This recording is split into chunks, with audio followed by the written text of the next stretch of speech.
Hey, this is Andy with the Taos Avalanche Center. It is February 8th. We're up here just below 12,000 feet on a north aspect above tree line. I wanted to show you a deeper snowpack and what we've been seeing above tree line. Yeah, this has been a little bit more than flurries today, so it's still actively snowing. But since February 2nd, from this line up, we've received about 50 inches of snow with a little over 4 inches of water. We've seen a little bit of settlement in these slabs, but this is a significant amount of weight that we've added in just the last week. And then below that, we have kind of our mid-January storms where we saw avalanche cycle run on with this slab on these weak layers. And we had strong winds, especially around the 17th, 18th of January.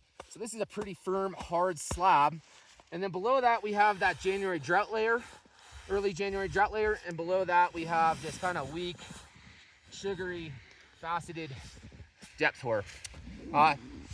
These still remain weak, maybe not as weak as what we've seen earlier, but in long column tests, and I think we have a propagation saw test to show you, but in long column tests and extended column tests, we got a hard result of 21, but this layer is so deep down that that's a pretty low score running on this depth hoar layer.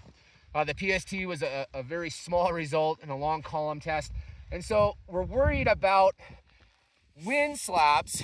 We haven't made it to ridgeline. It's just too dangerous right now, but we know inbounds explosive control work has produced wide propagating wind slab avalanches on the leeward sides of upper elevation terrain.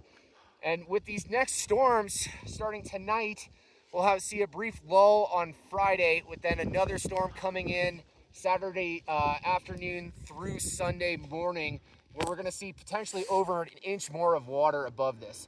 And so these weak layers are still being stressed with all this added weight, and those storms are coming in with a significant amount of wind. I think winds are supposed to be in the 40, 50, 60 mile an hour range with these storms. So we're going to keep adding a lot of stress and weight onto these still rather weak layers. So that's what we're concerned about. Once we start turning to a little bit of high pressure, especially above tree line where we have a deeper snowpack like this, and this snow pit we're 150 on this side, it tapers to 180 over there. We're going to start talking about these likely trigger points on the margins of the slab where you might be able to impact this leak layer that then might propagate to wider sections. So if you are getting out in the next several days, we're still going to have dangerous avalanche conditions through the weekend with more snow.